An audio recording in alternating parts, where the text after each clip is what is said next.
Good morning student. Today we are learning activity number 10.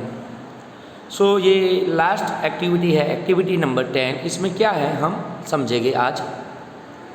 So I am explaining to you now. So for this activity we take 2 glasses and pour half a cup of water in each of them.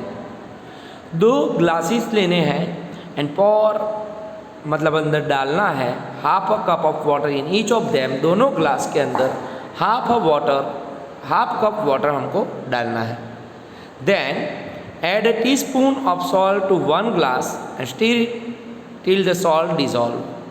Add a teaspoon of salt to 1 glass. तो 1 glass के अंदर 1 चम्मच जितनी salt आपको डालनी है and stir मतलब इसको अच्छे से हिलाना है. कब तक? Till the salt dissolve. जब तक सॉल्ट पूरी अंदर डिजॉल्व ना हो जाए, डाइल्यूट ना हो जाए, तब तक आपको स्टीर मतलब हिलाना है उसको. Then again go on adding salt. फिर से 1 टीस्पून चम्मच मतलब 1 चम्मच सॉल्ट डाल के फिर उसको स्टीर मतलब हिलाना है. 1 टीस्पून एट टाइम, थोड़े अंतरालों में 1 टीस्पून ऐसे आपको सॉल्ट डाइल्यूट करनी है जब तक सॉल्ट डाइल्यूट ना हो जाए तब. तो क्या होगा? You can see in this activity first of all 1 time जब आपने सॉल्ट डाली it dilute in the solution, तो वाटर के अंदर वो डाइल्यूट हो जाएगी. सेकंड टाइम भी अगर डाइल्यूट हो जाएगी, फिर क्या होगा? सॉल्ट डाइल्यूट होना मतलब सॉल्ट जो थी डिज़ोल्व होना बंद हो जाएगी. उसकी कैपेसिटी आएगी तब तक ही सॉल्ट उसके अंदर डिज़ोल्व हो सकती है. So listen in this activity. Record the number of spoons of salt that dissolve in the water. तो जितनी भी चम्मच आपकी जितनी भी स्पून सॉल्ट डिसॉल्व हुई वो आपको नोट करना है कि 3 स्पून एकदम 100% डिसॉल्व हो गई. फिर 4th नंबर की स्पून जब आपने डाली तब आपकी सॉल्ट शायद डिसॉल्व ना हो. किसी की एक्टिविटी में 5th नंबर की टीस्पून से भी डिसॉल्व ना हो. So when you can take this activity at your home, आपको ये एक्टिविटी घर पे करनी है कंपलसरी, तब आपको समझ में आएगा कि भाई कितनी चम्मच सॉल्ट उसके अंदर डाइल्यूट हो पाती है मतलब कि डिज़ोल्व हो पाती है. सो record the number of spoons of salt that dissolve in the water and in table 5.2 के अंदर आपको ये रिकॉर्ड मतलब लिखने हैं. Now repeat the same activity with sugar. तो दूसरा जो ग्लास लिया था उसके अंदर आपको शुगर के लिए एक्टिविटी करनी है. मतलब शुगर की 1 चम्मच शुगर डाल के उसको डाइल्यूट करनी है. वो डाइल्यूट हो जाए, डिसॉल्व हो जाए पूरी, फिर दूसरी चम्मच डाल के डिसॉल्व करनी है. फिर वो भी अगर डाइल्यूट डिसॉल्व हो जाए तो तीसरी चम्मच डालनी है. फिर वो डिसॉल्व हो जाए तो चौथी चम्मच डालनी है. फिर वो डिसॉल्व होना एक समय ऐसा आएगा तो डिसॉल्व होना बंद हो जाएगा.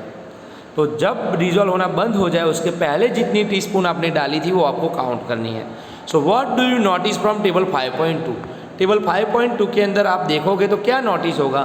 Do you find that water dissolve different substance in different amount. Water dissolve different substance in different amount. Different amount से वाटर अपने अंदर different substance like salt and sugar को अपने अंदर डिसॉल्व करती है. So you can see in this box salt and sugar. तो salt में समझ लो कि अगर आपकी 3 टीस्पून अंदर सॉल्युबल हो गई मतलब डिज़ोल्व हो गई, जबकि शुगर के अंदर 2 टीस्पून डिज़ोल्व होगी. मतलब सॉल्ट ज़्यादा मात्रा में वाटर के अंदर डिज़ोल्व हो पाता है जबकि शुगर उससे कम मात्रा में डिज़ोल्व हो सकता है. सो ये एक्टिविटी आपको घर पे करनी है तभी आपको 100% समझ में आएगा कि सॉल्ट ज़्यादा पिघलती है. Same water of amount, same amount का वाटर लेना है, दोनों में same half of cup water लेना है और सेम वाटर के अंदर कितनी चम्मच कितनी टीस्पून सॉल्ट या कितनी टीस्पून शुगर पिघल पाती है सॉल्यूबल मतलब कि डिज़ोल्व हो पाती है वो आपको देखना है. Then you conclude in this. तो उस हिसाब से आपको ये खुद एक्टिविटी करके ये सॉल्ट एंड शुगर के अंदर नंबर ऑफ स्पून्स कितनी चम्मच आपने डिज़ोल्व कर पाए वो आपको लिखना है.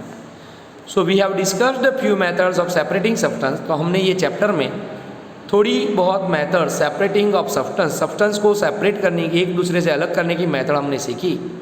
सम of the methods of separation presented in this chapter are also used in a science laboratory. तो इसमें से बहुत सारी मेथड ऐसी भी है जो साइंस लेबोरेटरी में यूज़ होती है. We also learn that solution is prepared by dissolving a substance in a liquid. We also learn that, हमने ये भी सीखा कि solution is prepared by dissolving substance in a liquid. कोई भी लिक्विड के अंदर सब्सटेंस को डिजॉल्व करके हम सॉल्यूशन उसका बना सकते हैं। And a solution is said to be saturated if it can not dissolve more of substance in it. तो ऐसा सॉल्यूबल जो जिसके अंदर पूरी मात्रा में, जैसे कि 3 टीस्पून हमने सॉल्ट डाल के उसको कंप्लीट कर दिया वो सॉल्यूशन को, फिर 4th टीस्पून डालने के बाद वो उसके अंदर सॉल्यूबल नहीं हो पाता है, मतलब वो पिघल नहीं पाता है। मतलब जो 3 टीस्पून जो डालने के बाद जो सॉल्यूशन बन गया, it is a shattered solution, it is a saturated solution, मतलब वो संतृप्त सॉल्यूशन, संतृप्त द्रावण, सैचुरेटेड सॉल्यूशन वो हो गया। मतलब उसकी कैपेसिटी ओवर होगी। जैसे कि हम खाना खाते हैं भी, हमारी कैपेसिटी हो उतना ही हम खाना खा सकते हैं एज इट इज़। ये वाटर के अंदर सॉल्ट की भी लिमिट होती है, शुगर की भी लिमिट होती है, उतनी लिमिट में ही वो सॉल्यूबल हो सकती है। और वो सॉल्यूबल हो जाने के बाद जब वो सॉल्यूबल होना बंद कर देगा तो उसके पहले का जो सॉल्यूशन जो आपको मिलेगा, it is called saturated solution. इसके बारे में आगे के स्टैंडर्ड्स में आप सैचुरेटेड सॉल्यूशन के बारे में आगे के स्टैंडर्ड में अच्छे से सीखोगे। Now our lesson is over. तो आपको ये लेसन को अच्छे से समझना है और इसके रिलेटेड जो वर्कबुक में क्वेश्चन आंसर है आपको जितने समझ में आए उतने फिलअप करने हैं।